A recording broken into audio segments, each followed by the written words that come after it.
Hello, everybody. Welcome to Behind the Headlines / The Most Censored News. I'm Lee Camp, the most censored comedian in America. Thanks for joining me. I have today as a guest Wyatt Reed. He's a journalist who works for Sputnik and has worked for other outlets as well as the Gray Zone. And he ended up on Ukraine's notorious hit list, as people like to call it, of journalists that they think are that they've declared are information terrorists. And soon thereafter, his hotel was bombed. And so we'll be talking about that as well as a lot of updates on Ukraine.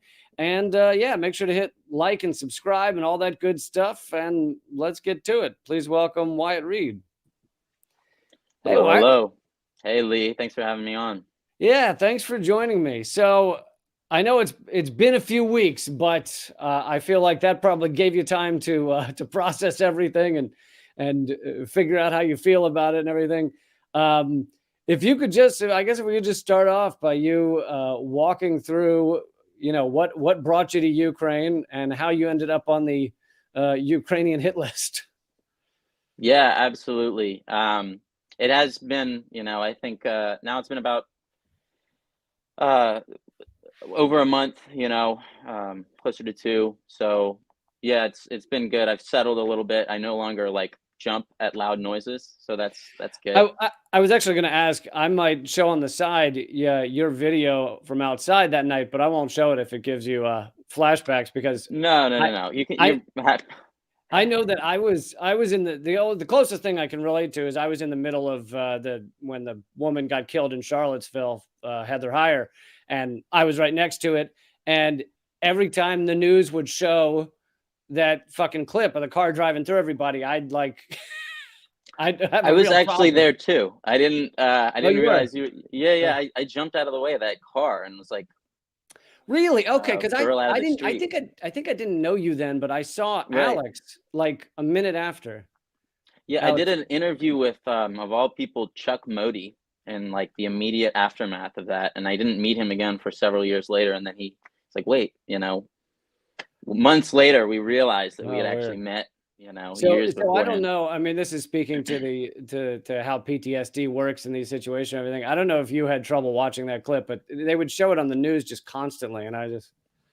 Yeah, it was pretty brutal. I mean, I guess not to get too sidetracked here, but just being around that and in the immediate aftermath. And I remember too, there were some of these kitted up soldier guys who were standing around in the immediate aftermath, and they were joking about how, if she didn't want to get hit, she shouldn't have been in the street, kind of thing. And I remember getting really, really pissed and having to be kind of held back from getting up in these guys' faces at the time. It was very, very strange just that somebody would be able to make light of something that horrifying in the immediate aftermath. I felt pretty similar though. I didn't like to see that again for a while. And when I went back months later, I kind of broke down at that site. Mm-hmm. There's a makeshift memorial there, and it was kind of a lot of emotions that I hadn't processed that I was able to kind of work through, I think, at that time. And yeah, I guess I feel a little bit similarly about the situation in Donetsk, although I don't really feel. It's almost kind of surreal, you know what I mean? It felt like a little bit like a dream when it happened. Mm-hmm. It's still,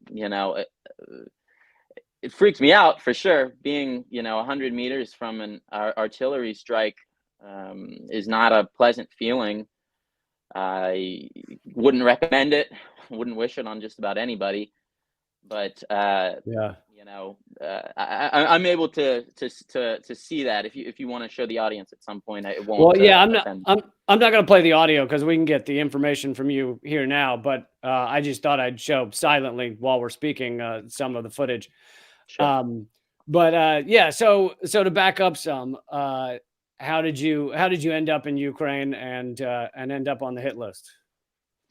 Right. I ended up going to Russia in late September. I flew to Moscow via Istanbul, and I went to cover the referendums that were being held in 4 regions in Kherson, Zaporozhye, Donetsk, and Lugansk. about realigning with the Russian Federation. All four of those regions did vote. A majority of the people in those regions did vote to do so.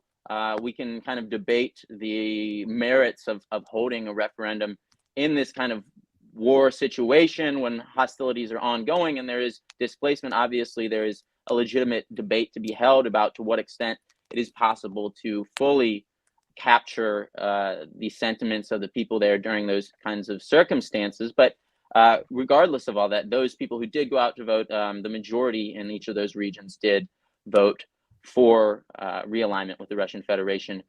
So I was there, and I think September 26th or so, I arrived, and basically immediately within hours of having arrived in territory that the Ukrainian regime considers occupied territory by the Russians, in Crimea, right? I was placed on this list. It's called Mirotvorets. It means peacemaker in Ukrainian. Very dystopian Very name. Orwellian, yeah. Yeah, and I was accused of committing crimes against the Ukrainian state, of attempting to delegitimize their government, and placed on an official enemy of the state list. That's how the Mirotvorets works. It is used by immigration officers when they're reviewing who is allowed to go into the country, and it's also used in judicial proceedings. It's been used as evidence in hundreds of cases within the Ukrainian court system. So it is an official list. It was created, one of the founders is a man named Anton Goroshenko. He is a top interior ministry advisor. He's an official of the Kiev regime. He has openly bragged about having created this list. So, you know, for all intents and purposes, it's an official kill list. It's, you know, we don't even need to say semi-official. It's functionally an official kill list. And then within a couple weeks, I after having participated in you know, kind of observing and witnessing these elections, I decided, well, I'm already in Russia. I'd like to go see more of the conflict. I'd like to get closer to the front while I can. And I decided, okay, what's the best place to go here would be either Kherson, where there was a lot of fighting, or Donetsk, where there's also a lot of fighting, but a little bit safer from my perspective, from my boss's perspective. It turned out we may not have been 100% right about that, because Right. about 2 hours after arriving in Donetsk, maybe an hour after I checked into my hotel, and 45 minutes after I communicated my location to a colleague of mine in Donetsk, I went out to go try to find some dinner. And on my way back, as I'm about 100 meters away from the front door of my hotel, a massive explosion happened directly in front of me. I screamed out, "Holy shit!" I pulled out my phone and I just, you know, tried to take cover, and I started recording. And so the video that's the pinned tweet on my Twitter account, that will show you kind of the immediate aftermath of, yeah. So this is the second video that I posted where I'm kind of explaining. This video is from about 30 minutes after, when I decided, okay, it's probably safe, probably not going to get hit by a follow-up strike. So I went out and I wanted to document the destruction and explain the situation. But the preceding video you can see is the immediate aftermath. You can see smoke rising. You can hear glass crunching. You hear car alarms going off. Right before, you know, as it happened, I kind of hit the dirt. There's glass shattering in all the buildings around me from the pressure of this artillery strike, just knocking out windows. So there's glass falling all around me. It's, yeah, like I said, pretty terrifying. And honestly, if you want to put on the audio, you can do that. It's a short video. Okay. We'll go ahead and do that. Sure. Just had an artillery strike here. Experiencing that.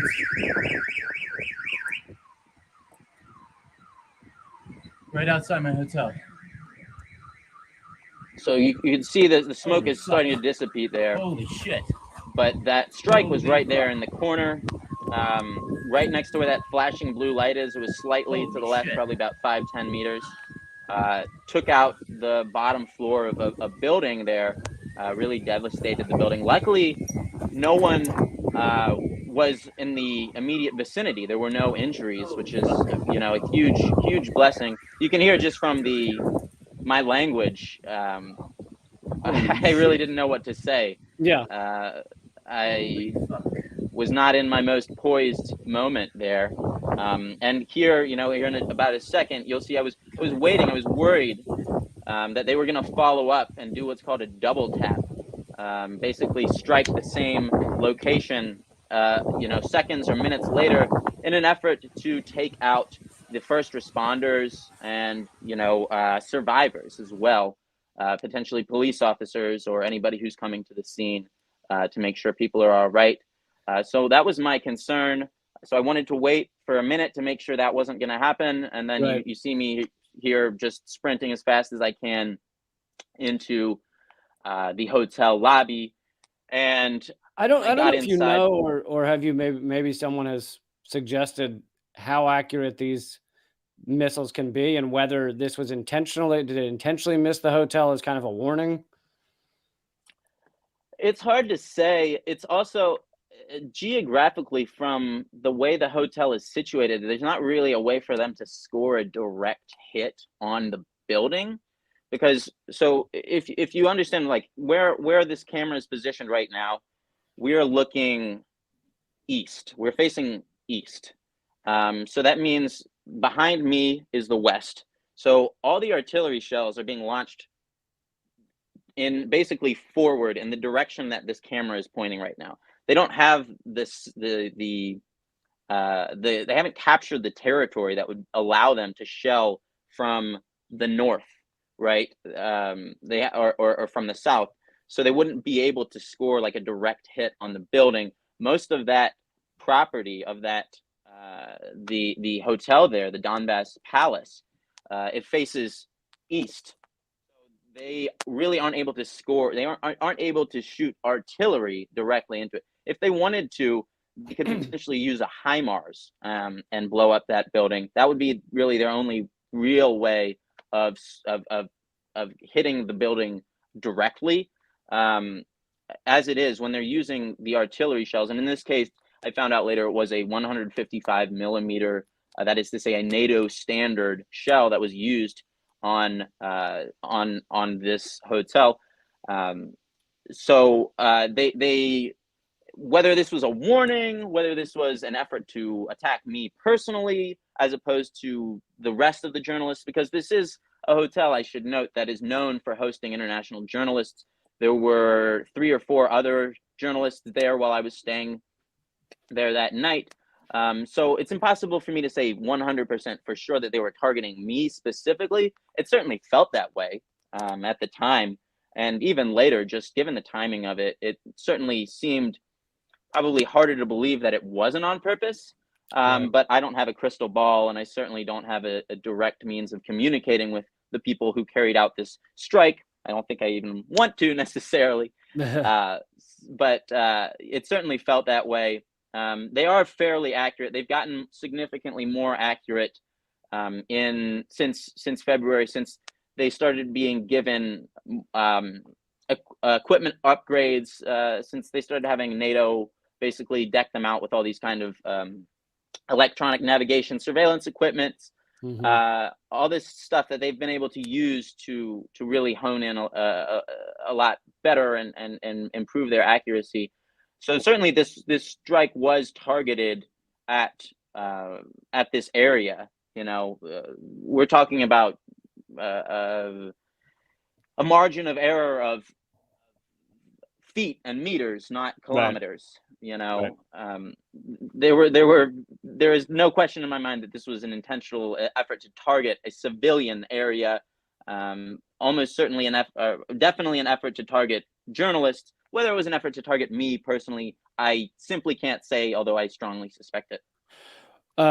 If it were me, I'd probably immediately leave Ukraine. But did you stay? Well, I figured I would not be brave enough to be the guy who's like, "You want me? Come and get me." But honestly, it was like every day now that I stay there is kind of like a middle finger to the people that want to kill me. It's like, well, you missed. You didn't get me yet. Not dead yet, motherfuckers. That's kind of right. how I felt about the situation. And to be fair, my thinking was, okay, if they try it again, well, now that's confirmation. Now I know for sure that they want to kill me. The other thinking was basically that I have come here for a specific purpose, right? I've come here to show what the mainstream media won't, and I've also come here to tell the stories of the people who have been living with this kind of constant bombardment for almost 9 years now. And so to me, that is part of the story. I had hoped to tell it from an observer position rather than, as being the subject Right. of this, terror bombing. I don't think there's really any other way to describe it. But that's part of the story, and it happens to everyone. So I didn't want to leave. I wanted to stay and continue to show what's happening. I didn't want to run away with my tail between my legs, but So it was pretty nerve-wracking. While you were staying there, what did you find speaking to Ukrainians? I mean, obviously you were in a specific area, so it doesn't mean, it doesn't, those Ukrainians don't speak for all Ukrainians, but Sure. what did you find? Well, in the immediate aftermath of that bombing, I kind of went back inside the hotel, and I was hanging out with hotel staff and with some other journalists and people who staying there, other guests. And they basically, one of them told me, welcome to Donetsk. You survived your consecration by fire. Now you're one of us. Now you understand what it's like. And that was kind of the attitude that I got from most people that I talked to. People just kind of have to live with this. It's just part of everyday life. And, talking to other people there, other journalists, and just average citizens, you hear that this is kind of just a part of daily life. People will have, a strike like this happen in the immediate vicinity of them. I have a good colleague named Johnny Miller who works with Press TV, who's been there for months, at least 6 months now. And he told me all kinds of stories about just going to the scenes of these kind of scenes of devastation and finding right across the street normal residents of Donetsk who are just waiting in line for a bus, and there'll be a body on the other side of the street, but they just, they got to go to work, they got to go home, they have to continue with their lives. So there's a lot of deep loathing, really, for the Kiev regime, for Zelensky and company. But it's not reflected in a general hatred for all Ukrainians, because many of the people in these regions, especially Donetsk and Lugansk, still in some sense, you'll talk to some of them and they'll refer to themselves as Ukrainians sometimes. A lot of them now don't. A lot of them are just like, well, I'm a Russian, because what does it mean to be a Ukrainian in the widely understood sense internationally? It means to be kind of part of the Western Ukrainians, right? The Kiev side. It does not mean to be part of Donetsk, Lugansk. It does not mean to have this kind of complicated identity where, part of your home is here, but your loyalties are here. You like speaking Russian, you like Russian music. Your heroes are Russian. You support the Red Army in the World War II kind of narrative. In Western Ukraine, that's different. Actually, if we can get a little deeper into that, some people don't. I think most people have learned it during this conflict since February a little bit. But if you could go into, you said there's been fighting there over the past 9 years. So this is far longer than February. And it goes back to 2014. if you could explain that to people and why many of these people in Donbass and some other areas view themselves as Russian and not Ukrainian. Yeah, no, it's an important point. In 2014, there was a coup d'etat sponsored by the United States government in very open terms. They certainly were not hiding the fact that they were involved in this, but it's called the Maidan, depending on your side, either the Maidan revolution or the Maidan coup. I'm certainly somebody who's more sympathetic to the narrative that it's a coup, because they did overthrow an elected president, right? Democratically elected president. They replaced him with someone who was not democratically elected, and there are tapes, leaked recordings of the time between the U.S. ambassador to Ukraine, Jeffrey Wyatt, and a top-level State Department official named Victoria Nuland, in which they say, well, a number of pretty undiplomatic things, including "fuck the EU," describing that this is basically who is going to lead Ukraine. That's a decision for the United States, not for the European Union. And they also say listing who it was that was going to. Yats is the guy. They said Yats is the guy. Yeah. So they basically plan out. They say, oh, it's better for us, for the United States, to have this particular political figure in the presidency, and to have these other two guys working from the outside. That will be optimal for United States interests, whatever that means. So this was very much a coup, and in the immediate aftermath, first of all, there were over 100 people killed just in the Maidan area alone. Subsequent investigations have revealed that this was almost certainly carried out by pro-Kiev, pro-coup forces, and that they basically they killed their own supporters in an effort to blame the police and the government at the time. There is an ongoing court case in Ukraine that is overwhelmingly proved at this point. I think viewers can look that up and get a sense of it for themselves. But there was a lot of really sneaky, kind of horrifying tactics being utilized by the pro-coup forces.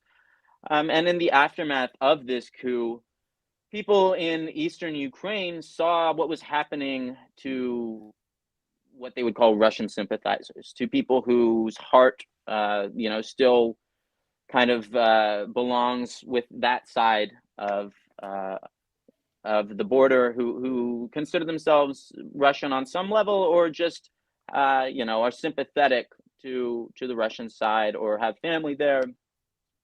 It's a complicated situation in some senses, and people have mixed loyalties, but they were seeing what was happening in Odessa, right? Yeah. They were seeing what was one thing that helped. One thing that helped clarify it for me, because I'm not like a historian or anything, but was, I read this interview with a Ukrainian as they were evacuating to Russia. And this is a family that wanted to evacuate to Russia. And they basically said, Ukraine was part of the Soviet Union. We viewed ourselves as part of the Soviet Union. Then there's a border there that we don't think much about. We go back and forth across it all day long. Maybe we work on one side, family on the other side, whatever.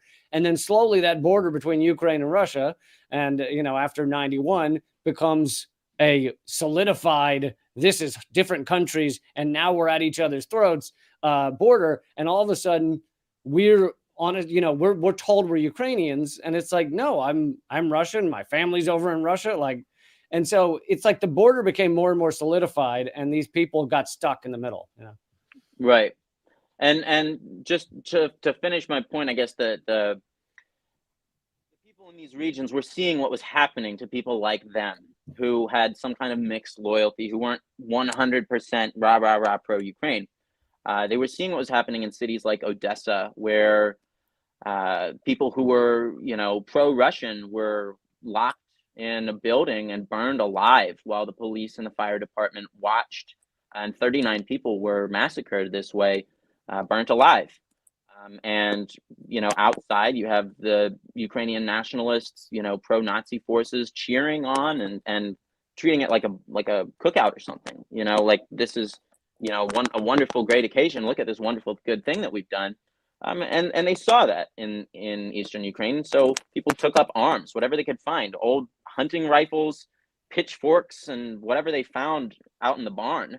And they stared down at actual military. They went and confronted guys in tanks who wanted to come take over these areas by force. And they saw what happened in Odessa and said, no, thank you. We're going to take it from here. We're going to go in a different direction. And these people declared independence in Donetsk and Lugansk. They said, we are no longer part of Ukraine because we've seen what's happening in Ukraine. We don't want any part of it. And to me, this was kind of the beginning of the end of the unraveling of the Ukrainian experiment, because Ukraine is less of a coherent country or entity to me than it is kind of an experiment about coexistence between East and West. And the idea that the Russian side had for Ukraine was always that this was going to be kind of a buffer zone. This was going to be our, in-between zone that kind of protects us from the West, protects the West from us. We just have kind of this neutral, non-NATO state that's in the middle that isn't, actively engaged in hostilities. That was always the ideal that the Russian side publicly said that they had for Ukraine. They want a Ukraine that is not a member of NATO and that is neutral. And of course, now it is not. And since 2014, that's been made abundantly clear that even though it's not legally a member of NATO, it is a de facto member of NATO, not de jure, but de facto it is a member of NATO because it's stuffed to the brim with NATO weaponry, NATO military advisors, huge segments of the Ukrainian military are being sent to major NATO powers to train with troops there and to be told how to carry out this kind of anti-Russian proxy war. They are being fed intelligence directly by the CIA, by the NSA, by the United States, by UK intelligence as well, giving them targeting information. They'll tell them, oh, the Russians are over here. Oh, this individual Russian political figure or military figure is here. They basically are using the Ukrainian people as kind of pawns in this broader proxy war against Russia that's been in the works now for many years, as I said, not just since February 24th, 2022. And now we know that, right? We know that the Ukrainian side and the European side never really had any intention of doing anything else. This was always kind of the plan. We know that. Why? Well, because just last week, in an interview with a German newspaper, former German Chancellor Angela Merkel revealed that the Minsk agreements, Minsk I and Minsk II, in which the Ukrainians and the pro-Russian separatists basically achieved a peace deal that was mediated with Western countries, including the UK, France, and Germany, I believe, and Russia as well, had all these countries as guarantors. Now she revealed that basically the West never had any intention of honoring these agreements. She said that the Minsk agreements were, quote, an attempt to give Ukraine time, and that it was used by Kiev to become stronger. And this was interpreted with a great deal of alarm by Russian political figures, especially President Putin. He said that her remarks were, quote, completely unexpected and disappointing. He said, quote, it appears to me that nobody planned to live up to these Minsk agreements. They, the West, lied to us. And the only reason for these processes was to pump Ukraine up with weapons and get it ready for military action. Well, we can see that. Maybe we were too late to realize what was happening. Maybe this should have been started earlier. By this, of course, he means military hostilities what they refer to as the special military operation. And a lot of pro-Russian commentators certainly are inclined to agree. They say basically that the main takeaway from these comments is that Russia should have done this in 2014.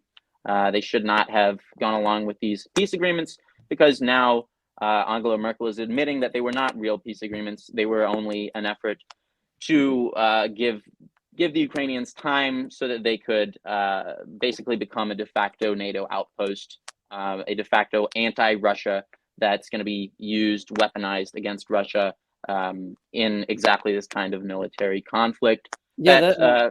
Sorry, go ahead. Well, that's a pretty breathtaking admission by Merkel. Even if many people suspected this, it's different to actually hear them say it forthright that this was all just a stall tactic. And it kind of also you add this on top of the fact that there was a peace agreement between Ukraine and Russia. I guess Zelensky and Putin through back channels or other channels.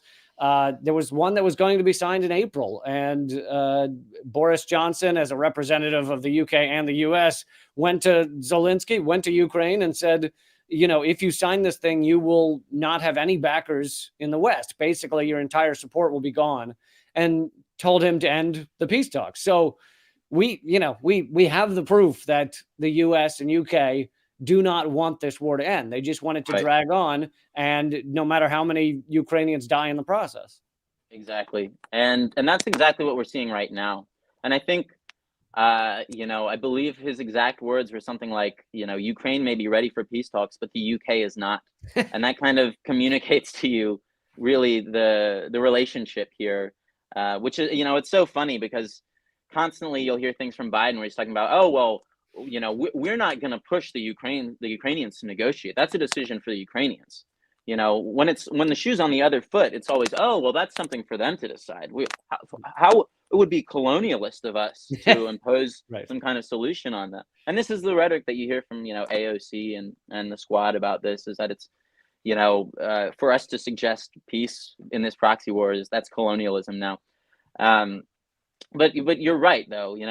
This proves more or less that peace is almost impossible. Certainly from a Russian perspective, why would they be willing to enter a peace deal with the West, knowing that at any moment they'll dissolve it, knowing that they might, they may well never have had any intention of honoring it. It's like all these agreements that Russia has forged or had forged with the West, the Interballistic Missile Treaty, New START, all these arms limitation treaties that were just kind of unilaterally scrapped over the past few years. They all point from the Russian perspective into the idea that basically the West has no intention of honoring any agreements with us. And so now we find ourselves in this position where there really is no alternative. We're just going to facing like basically an interminable proxy war that's just going to end in total military victory or in defeat for one side or the other.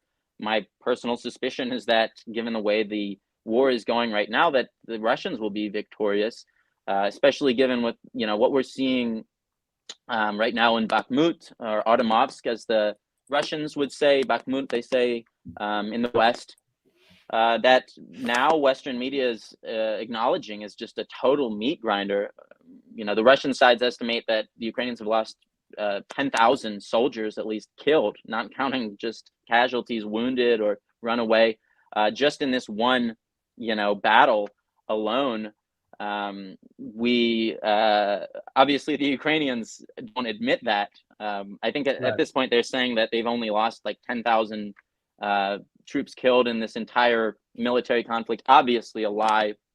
Even the EU Commission President Ursula von der Leyen admitted last week in a video, which she subsequently deleted, edited, removed the remarks, and then re-uploaded. She said that Russians have killed over 100,000 Ukrainian soldiers, and that's insane. When you think of if they've killed 100,000 soldiers, well, they've probably wounded 2 or 3 times more, captured as many. How many desertions? We're talking about close to 500,000 casualties, right? When you kind of suss out those numbers, what would that mean? If 100,000 have been killed, how many more, have just been wounded? Right.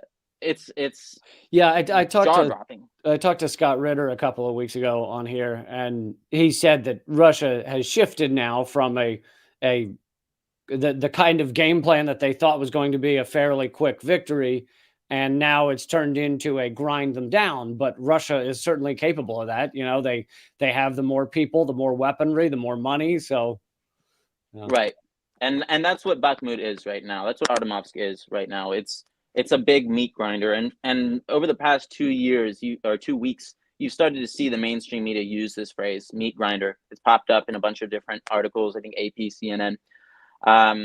And it's kind of an interesting shift in rhetoric that I think is pretty symbolic, because, just a couple months ago, there was an article in the Washington Post that's kind of typical of mainstream media coverage.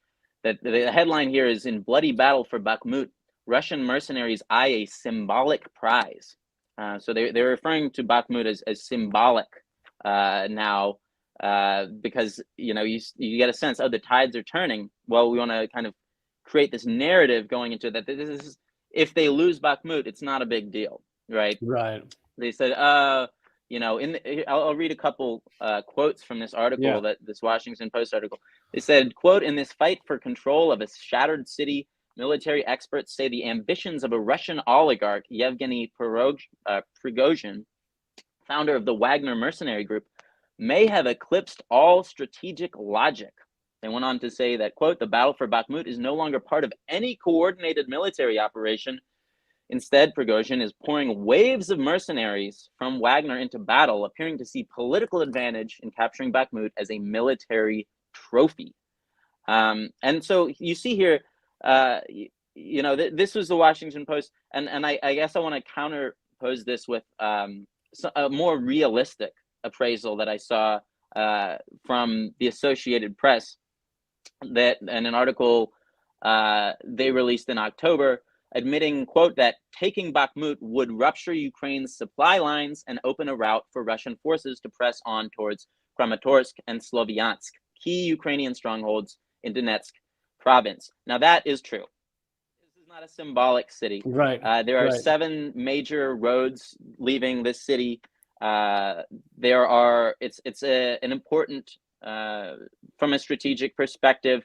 Slavyansk is very important from a strategic perspective to have a new front open up there. Once the Russians liberate Slavyansk, then people in Donetsk can have running water again.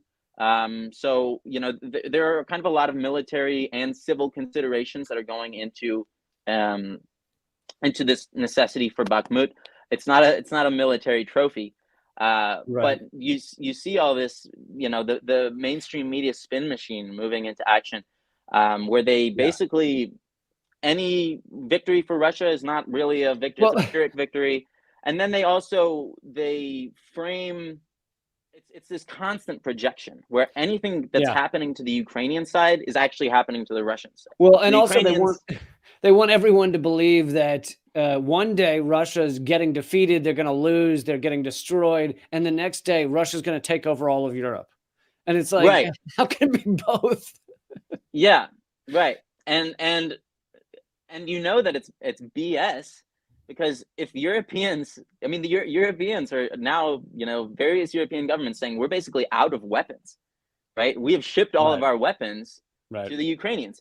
Would they have done that if they actually thought that they were about to get invaded by Vladimir Putin? And you have CBS and CNN, before they were forced to change their reporting, saying that up to 70% of the weapons are not getting to the front lines because they get sold on the black market or whatever else. And then they had to apologize for telling the truth, right? They took that down and, "Oh, we're sorry." Right. I know you have to go a few minutes early, so I wanted to get to this one other thing before you have to leave. I wanted to know if you had any input on Pablo Gonzalez, who's a fellow journalist who was arrested in Poland, and I think people haven't heard much from him. And he was a fellow hit lister, with you. Yeah, no, I don't have any updates on him. I mean, as far as I'm aware, his detention continues, detained for telling the truth, for basically showing what the West doesn't want shown. He's been locked up for months and months since basically the initiation of hostilities. I think right around February or March, he was locked up almost immediately.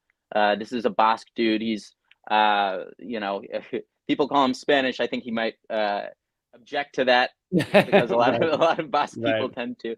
But certainly the Spanish government hasn't been really doing any favors for him or pressuring the Ukrainian or the Polish side in any meaningful way, as far as I can tell. The only people doing it are other journalists, his friends and family, and just normal citizens who are kind of outraged that the West, while we claim to be this kind of beacon of democracy, human rights, freedom, all these things that supposedly we're fighting against the autocratic East to defend.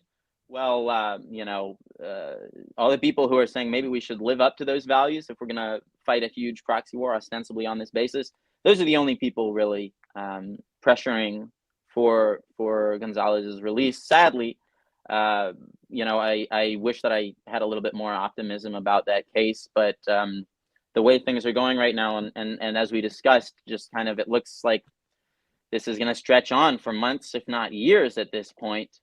I don't really have a whole lot of hope that he'll be able to get out anytime soon, sadly. Yeah, it's a scary time to be a journalist. Another place that you see all this propaganda is they love running stories about how Russia detains journalists or is anti-journalist, and yet you have you being targeted, you have Julian Assange being locked up and essentially tortured for 9-10 years now. How does it feel being a journalist out there, and what are you up to next in these last few minutes we have? Yeah, well, it's interesting, right? I met in Moscow a ton of different figures who, well, not I didn't meet a ton of them, but I met several. But I know of kind of a ton of different people who basically have to seek political asylum in Russia. You know what I mean? The so-called West is, they're getting the Assange treatment. I met a crypto guy at kind of an expat bar who was on the FBI most wanted list because they accused him of trying to help the North Koreans circumvent sanctions. He's British, that's an Right. American law. Even still, when he was flying through Saudi Arabia, because he attended some crypto conference in Pyongyang at some point, when he was flying, the Americans basically said, okay, we're gonna try to lock up everyone who was involved with this, even though they didn't really say anything interesting, or it was basically just a very entry level conference that certainly nothing that you can't find on Google was said. But I guess as a symbolic move, the United States decided to try to charge all these people with breaking American laws, whether or not they're Americans or not. So this guy that I met, Chris Ems, he had been locked up for 8 months in a Saudi prison that he had just been detained while flying through Riyadh on a U.S. Warrant, and they kept him locked up for months and months and months. He was only able to get released, reportedly due to some pressure from friends, and I think from some folks on the Russian side, who basically said, to the Saudis, like, you can't just lock this guy up indefinitely for violating laws that don't even apply to him. And so now he's basically, a political prisoner in Russia. And I don't think this is an isolated case. Sadly, I think this is just kind of going to become the norm. He's going through what Edward Snowden went through, basically, Yeah. for having refused to obey some U.S. dictate. Now he's just unable to travel freely throughout the world, and he has to look over his shoulder all the time. And I think this is the direction that we're heading. Unfortunately, it seems, really that these promises that we have in the West, are now basically being seen as equally as expendable as the lives of Ukrainians who are all being chomped up in this big proxy war. Well, Wyatt, thanks so much, and I'm glad you're doing all right, and thanks for all your reporting. And I'm sorry you got to go a few minutes early, but how can people keep following your work? Absolutely. Thanks for so much for having me on, first of all, Lee, and Yeah. good to see you too. If viewers want to follow along, check out my work on Twitter. You have to type in @WyattReed13, this little name right here. If you search my name on Twitter, I won't show up. I'm shadow banned. I'm search banned because I'm quote unquote Russian state affiliated media. So you have to go directly to this name and type enter @WyattReed13. You can also find me on Telegram. Just type in Wyatt Reed and you'll find my channel. And I'm also working on a new podcast that's called Decentral Intelligence. You can type that in DISSENTRAL Intelligence, Decentral. So those are our new projects coming out, and very much appreciate anyone who wants to follow along. Give us a like and a follow.